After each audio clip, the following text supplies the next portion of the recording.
हुए और कैसे भक्त थे? काले खां, म्लेच्छ थे। उनका प्रसंग मैं कभी कभी सुनाया करता हूं। तो भगवान के परम भक्त श्री मदन मोहन जी के भक्त हुए और ऐसी भक्ति करते थे ठाकुर जी की। पहले तो इनको केवल मंदिर में साफ सफाई का काम दिया गया था, तो केवल अपने घर को चलाने के लिए, रोजगारी के लिए मंदिर जाया करते थे, कोई भगवान के प्रति भाव नहीं था। लेकिन नित्य इसी भाव से मंदिर जाने का यह प्रभाव हुआ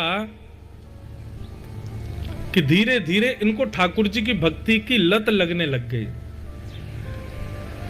अब तो ऐसी स्थिति हो गई कि पूरे दिन मंदिर में रहते और मंदिर में बैठ करके ठाकुर जी को ही निहारते रहते। बीच में भोजन करने के लिए सब लोग अपने अपने घर जाते, परंतु ये वहीं बैठे बैठे ठाकुर जी को ही देखते रहते। और इसी का प्रभाव ऐसा हुआ कि इनके सब परिवार के लोग इनके बड़े विमुख हो गए, और सबसे ज्यादा तो इनकी पत्नी, क्योंकि काले खां के कोई पुत्र नहीं था, संतान नहीं थी। बहुत ध्यान से सुनिएगा सब लोग। राजस्थान में हमारे वृंदावन के ठाकुर जी विराजते हैं, श्री मदन मोहन लाल जी। हम जो सप्त निधियों का वृंदावन रसामृत गाते हैं, आज से गाएंगे, आप सबको उसकी प्रति मिलेगी। उसमें एक ठाकुर हमारे वृंदावन के श्री मदन मोहन जी, और मदन मोहन जी विराजते हैं करौली राजस्थान में।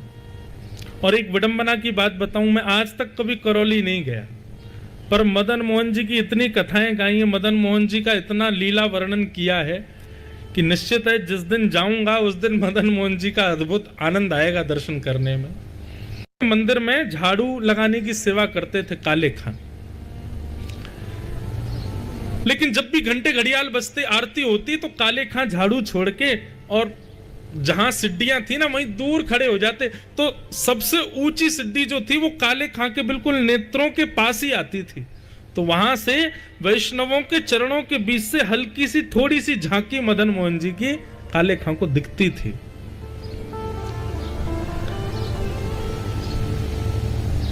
बिना भाव के ही काले खां देखता था, लेकिन धीरे धीरे धीरे धीरे वो भाव सृजित हो गया। बंधुओं, ये बात निश्चित है कि आपके चित्त में ठाकुर जी के प्रति भाव उत्पन्न हुआ है ना, तो ये आपका भाव नहीं है, ठाकुर जी का भाव आपके प्रति उत्पन्न हुआ है। सबका नहीं उत्पन्न होता ठाकुर जी के प्रति। सब जाते हैं मंदिर दर्शन करने, पर सबको तो वो पाषाण ही दिख रहे, वही राधा रमन जी हैं। वैसे एक जैसा भाव नहीं है ठाकुर जी के लिए। लाखों लोग दर्शन करते हैं, पर मीरा जैसा भाव थोड़ी है। मीरा को जो दर्शन होता है वो अलग है। तो इसका ये बात प्रमाणित है कि जब ठाकुर जी एक ही हैं, दर्शन करने वाले इतने हैं, तो फिर सबको अलग अलग क्यों? बोले जिसके चित्त में प्रेम लक्षणा भाव उत्पन्न हो रहा हो, समझ लेना उसके चित्त में नहीं हुआ है, ठाकुर जी के चित्त में उसके लिए प्रेम प्रकट हुआ है, इसलिए उसको प्रेमी दिख रहे हैं। कभी श्री राधा रमन जी का दर्शन करो, राधा वल्लभ जी जाओ, बिहारी जी जाओ, और दर्शन करते समय दर्शन हो गए। अब दर्शन होने के बाद क्या होता है, मंदिर से निकलो, लेकिन सब खींचते रहे और आपके पैर बार बार कहें नहीं एक बार और देख लो, बस एक बार और निहार लें, अभी थोड़ा सा और देख लें, अभी मन भरा नहीं। अरे ट्रेन का समय हो रहा भाई, गाड़ी निकल जाएगी हमारी, अभी निकल जान दो, कल चले जाएंगे, न एक और देखने दो। ये स्थिति हो जाए तो यही समझना आपके चित्त में नहीं प्रेम आया है, उनके चित्त में आपके लिए प्रेम आया है। काले खां एक मुस्लिम परिवार में जन्मा व्यक्ति, ना कभी उसने भागवत सुनी, ना कभी उसने राम कथा सुनी, ना उसने कभी भक्ति अनुष्ठान किए, कभी गंगा जी में स्नान भी नहीं किया होगा, यमुना जल का पान भी नहीं किया होगा, बिल्कुल पवित्र नहीं था। उस काले खां को मदन मोहन जी प्रिय लग गए। तो इसमें आप क्या लोगे? यहां हमारे शास्त्र कहते हैं इतने नियमों का पालन करो तब ठाकुर जी से प्रेम होगा, और यहां तो काले खां ने कुछ भी नहीं किया, फिर प्रेम कैसे हो गया? ठाकुर जी ने प्रेम किया है उससे, इसलिए प्रेम हो गया। दो स्थिति हैं ठाकुर जी को प्राप्त करने की, या तो बताए गए साधनों पर चल के आप अपने आप को इतना योग्य बनाओ कि ठाकुर जी से आपका प्रेम हो जाए, या फिर प्रतीक्षा करो कि ठाकुर जी को पता नहीं कब किस ना जाने कौन से गुण पर दयानिधि रीझ जाते हैं, या फिर ठाकुर जी आप पर रीझ जाएं, तो फिर आपके अंदर कोई गुण नहीं होगा तो भी उनको प्रिय लगोगे। काले खां पर ठाकुर जी रीझ गए और काले खां को मदन मोहन जी प्रिय लगने लगे। अब तो काले खां पहले तो जाता था वेतन लेने के लिए काम करता था, पर अब तो वो कार्य करने इसीलिए जाता था कि मदन मोहन जी दिख जाएंगे। घर परिवार के लोग डांटने लगे, फटकारने लगे, पत्नी कहने लगी इतने वर्ष हो गए ब्याह को, हमारी कोई औलाद नहीं है, हमारे कोई पुत्र नहीं है। परिवार के दूसरे लोग कहते, बोले होगा कैसे, अपने खुदा को छोड़ करके दूसरे को भजेगा तो फिर वो कहां से देगा, जब अपने खुदा से गुहार करेगा, नमाज आदि करेगा, उनसे प्रार्थना करेगा तभी तो वो देंगे। अपने बादशाह को भजता नहीं है, दूसरों के बादशाहों के पास जाएगा, दूसरों का बादशाह तो दूसरों की सुनेगा ना।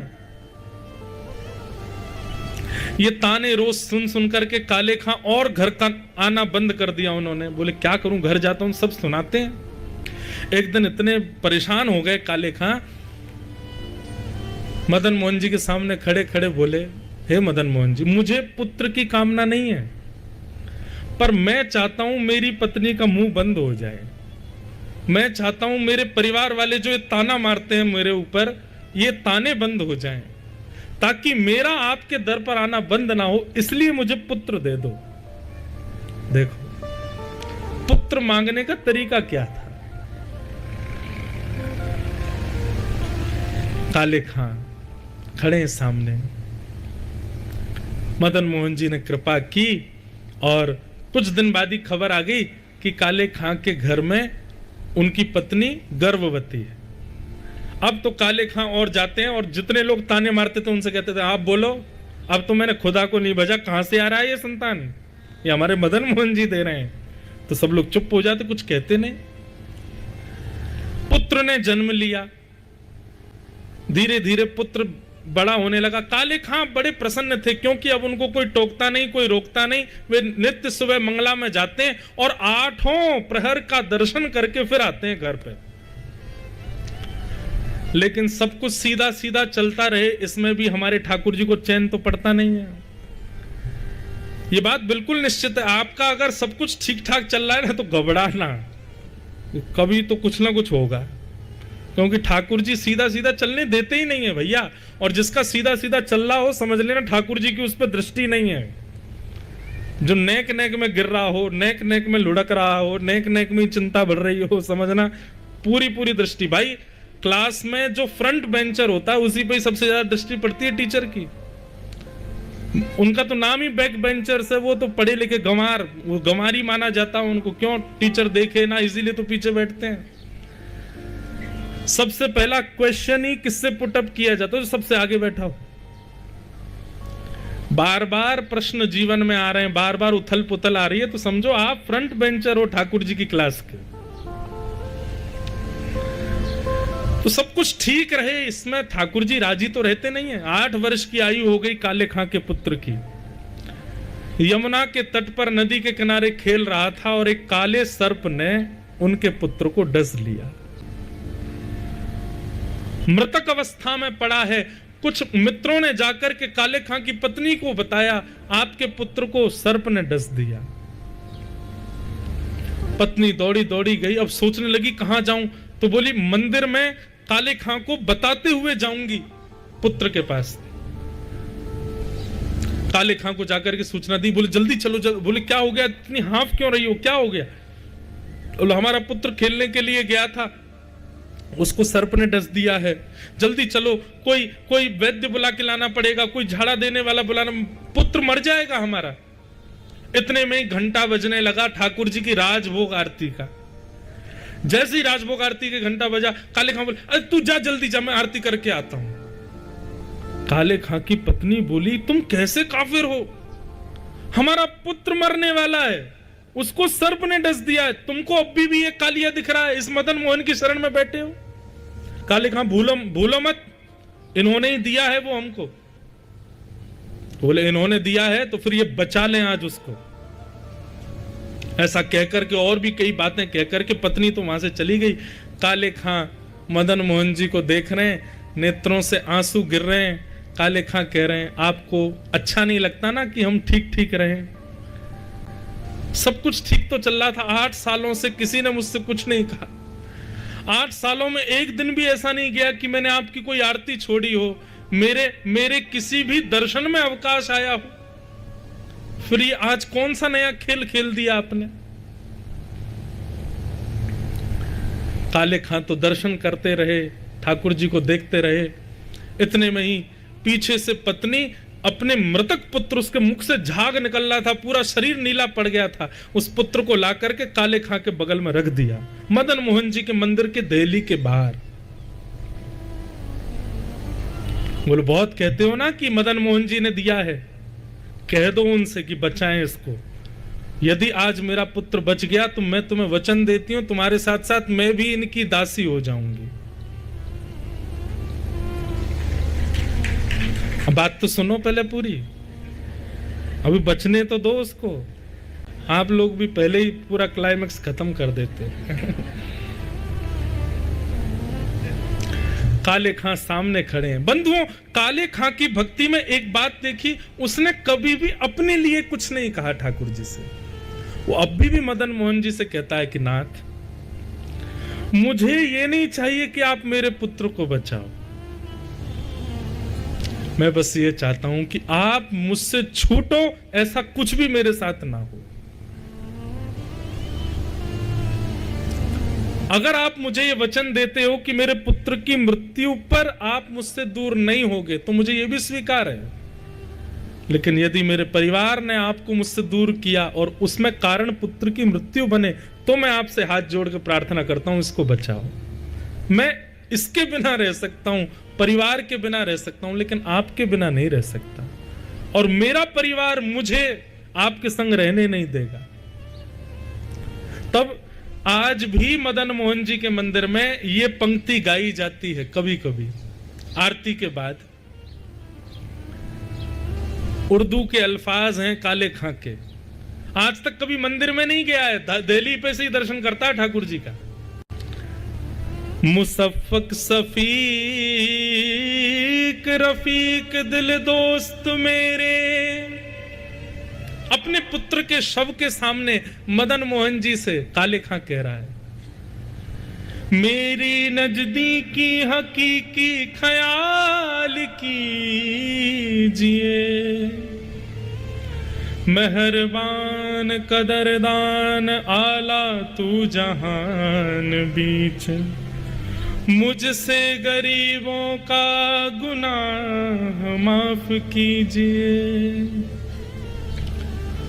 काले बेकरार खड़ा तेरे दरबार बीच, नंद के कुमार जरा गौर अब कीजिए। हिंदुओं के नाथ तो हमारा कोई दावा नहीं, जगत के हो नाथ तो हमारी सुध लीजिए, जगत के हो नाथ तो हमारी सुध लीजिए। कारे बेकरार खड़ा द्वार तेरे, नंद के कुमार अब गौर कुछ कीजिए। हिंदुओं के नाथ हो तो हमारा कोई दावा नहीं, अगर आप केवल हिंदुओं के नाथ हो तब तो हम पर कृपा होनी असंभव है। पर मैंने तो सुना है दुनिया के लोग आपको जगन्नाथ बुलाते हैं, आप जग के नाथ हो। हिंदुओं के नाथ तो हमारा कोई दावा नहीं, पर हो जगत के नाथ तो हमारी सुध लीजिए। काले खां ने ये पंक्ति जैसे ही पूर्ण की, पूर्ण करते ही देखा कि काले खां के हाथ को पकड़ा उसका पुत्र बगल में खड़ा है। काले खां ने जैसे ही देखा अपने पुत्र को, पुत्र कहने लगा, पिताजी वो कहां है? बोले कौन? बोले जिसने आकर के मुझको उठाया, जो मुझसे अभी वचन देके गया कि तू उठ जा, मैं तेरे साथ खेलूंगा। मैं लेट रहा था, मैं कह रहा था नहीं मुझे तो सोना है, मैं तो जा रहा हूं, मुझे नहीं आना वापस, लेकिन वो मुझे वचन देके गया कि तू अगर आएगा तो मैं तेरे साथ खेलूंगा। वो कहां है? काले खां बोला किसकी बात कर रहे हो? बोले सांवला सा था, उसमें से चंदन की सुगंधी आ रही थी, कटाक्ष नेत्र थे। पिताजी नेत्र कोई देख ले तो ऐसा लगे कि ऐसे नेत्र दुनिया में किसी के नहीं, ऐसी सुंदर मुस्कान थी। पिताजी वो कहां है? काले खां ने अपने पुत्र को गोद में उठाया और कहा सामने देख। जैसे ही मदन मोहन जी को देखा, 8 वर्ष के पुत्र के नेत्र भी सजल हो गए। हाँ पिताजी यही तो आए थे मेरे पास, यही तो मुझे उठा के लाए हैं। काले खां का पूरा परिवार नतमस्तक हो गया श्री मदन मोहन जी के चरणों में। बोलो मदन मोहन लाल की जय। इसे कहते हैं अहेतुकी भक्ति।